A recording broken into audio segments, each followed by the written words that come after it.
What's up, everybody? Well, it's Carpo for just a quick reading here off this book.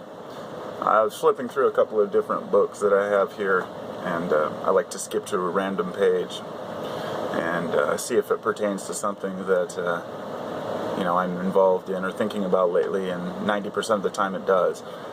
I've learned to just take this as, this is just how my life is. Things come when they need to. The books that I have here are the Emerald Tablet of Hermes, which a lot of people have heard about the Emerald Tablet these days. This is a very thin book. This is multiple translations of the same idea. It's about the Philosopher's Stones and transmutation and whatnot. It's an interesting book, but it's like trigonometry.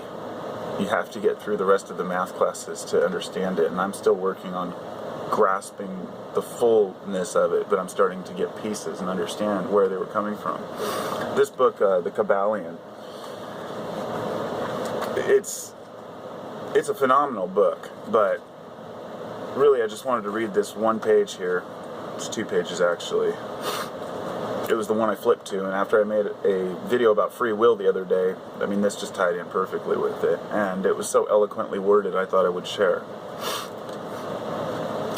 Stop to think a moment. If a certain man had not met a certain maid away back in the dim period of the Stone Age, you who are now reading these lines would not be here now. And if, perhaps, the same couple had failed to meet, we who now write these lines would not be here now.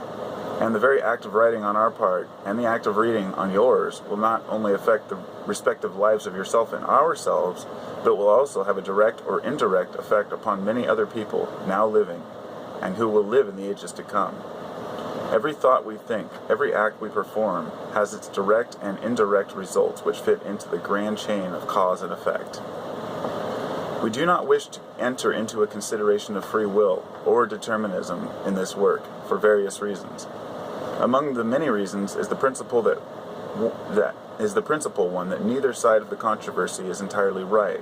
In fact, both sides are partially right, according to the Hermetic teachings. The principle of polarity shows that both are but half-truths, the opposing poles of truth. The teachings are that a man may be both free and yet bound by necessity. That's important. Depending upon the meaning of the terms and the height of truth from which the matter is examined. The ancient writers express these matters thus: the further creation is from the center, the more it is bound. The nearer the center it reaches, the freer it is. The majority of people are more or less slaves of heredity, environment, etc., and manifest very little freedom. They are swayed by the opinions, customs, and thoughts of the outside world, and also by their emotions, feelings, and moods. They manifest no mastery worthy of the name. They indignantly repudiate this assertion by saying, "Why, I certainly am free to act and do as I please. I just do what I want to do." But they fail to explain whence arise the want to and as I please. What makes them want to do one thing in preference to another? What makes them please to do this and not to do that? Is there no because to their pleasing and wanting? The master can change these pleases and wants into others as the opposite end of the mental pole.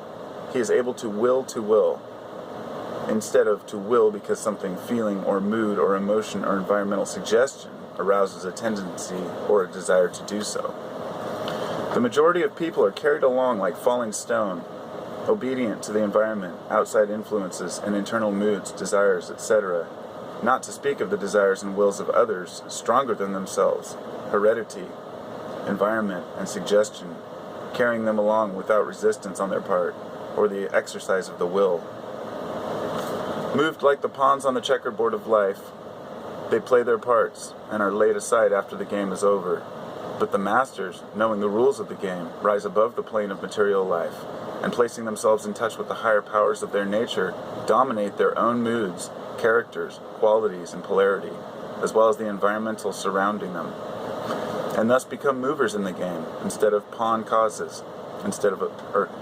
movers in the game instead of pawns, causes instead of effects. The masters do not escape the causation of the higher planes, but fall in with the higher laws, and thus master circumstance on the lower plane. They thus form a conscious part of law, instead of being mere blind instruments. While they serve on the higher planes, they rule on the material plane. But on higher and lower, the law is always in operation. There is no such thing as chance. The blind goddess has been abolished by reason. We are able to see now, with eyes made clear by knowledge, that everything is governed by universal law, that the infinite number of laws are but manifestations of the one great law, the law which is the All. It is true, indeed, that not a sparrow drops unnoticed in the mind of the All, that even the hairs on our head are numbered, and the scriptures have said there's nothing outside of law, nothing that happens contrary to it. And yet, do not make the mistake of supposing that man is but a blind automation. Far from that. The Hermetic teachings are that man may use law to overcome laws, and that the higher will always prevail against the lower, until at last he has reached the stage in which he seeks refuge in the law itself, and laughs the phenomenal laws to scorn. Are you able to grasp the inner meaning of this? So I just wanted to share that part. It's just an interesting consideration along my personal journey to realization whenever I flip through things like this. It's good to know that the wise men in history have, contemplated and processed the same ideas. And a little bit at a time we start to bring things together, but really the root of what you can take out of that is that you're never going to prove that everything happens by chance, nor are you going to prove that everything has a purpose.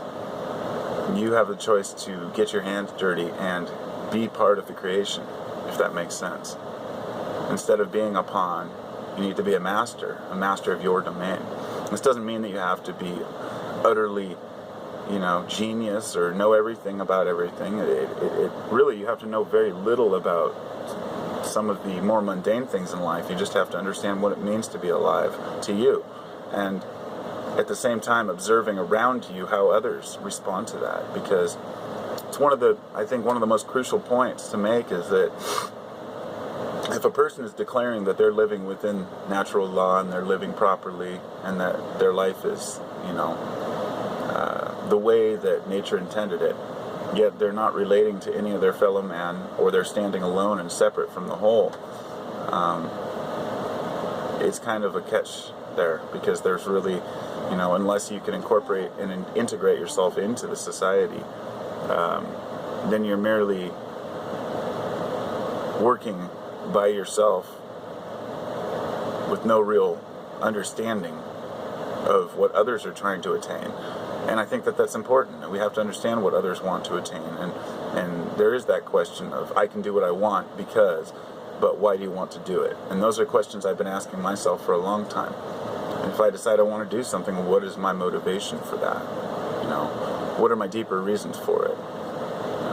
I question my motives every day for, why do I do this or that? Why am I making YouTube videos? Why do I want to go to this place? And why do I wish I had this or that? Or why am I worried, about materialism or non-materialism? All these things just come with processing them, and you have to think about them. And anyway, I could go on forever about this stuff, but I won't. Take care, everybody.